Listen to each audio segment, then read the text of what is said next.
January 28th, 1977. The start of the blizzard of 77. Oh boy, I remember this one.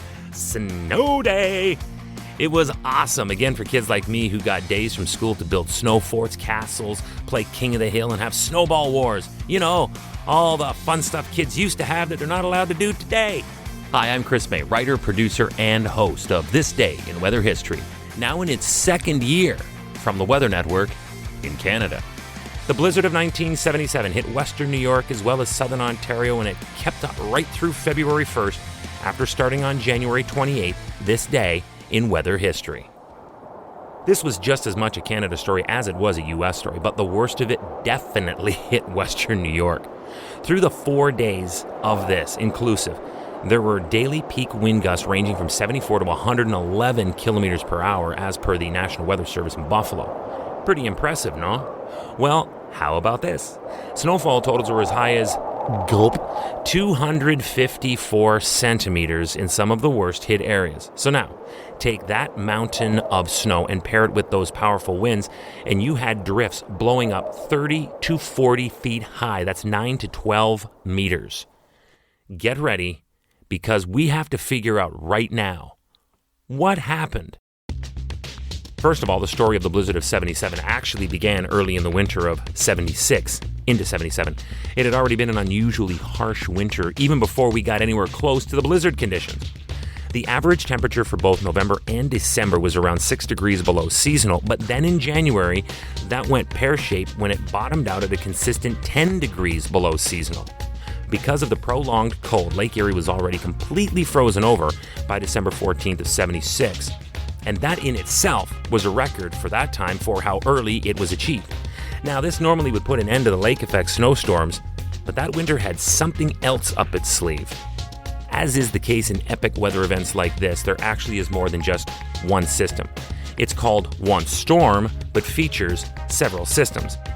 This is exactly what happened in the Toronto snow and Montreal ice storms of 1999. In 1977, there were two weather systems at play, and both stalled out over their respective areas.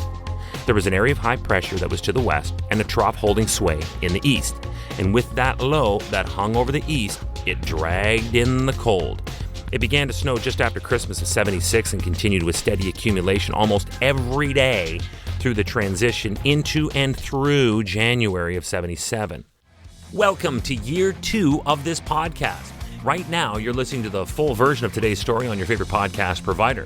But there's also the daily podcast video short. They're shot right here in my podcast recording studio, so you get that perspective. And oftentimes, they will include visuals from that day's event from when it happened in weather history.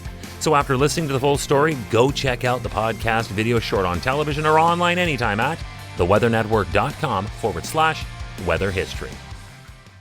January 27th. A low-pressure system swept across Lake Erie as it hooked north and moved to James Bay, the center of the low. It then stalled just east of James Bay, so it would sit and spin, drawing in all of that far northern Ontario Arctic air, pooling it south. The storm then actually moved back west over James Bay before finally going east into the Canadian Maritimes, and here we go. Friday, January 28th, 1977, this day in weather history. This fateful day actually started out quite pleasant, actually. There was a light to moderate wind, and it wasn't too cold yet for late January, but that's just how the day started. Suddenly, just before noon, the infamous blizzard of 77 developed and walloped everything in a flash. First, the temperature suddenly plummeted to near zero, and the winds arrived with gusts peaking at over 112 kilometers per hour. As a result of this, visibility remained at zero for the first 25 hours of this storm.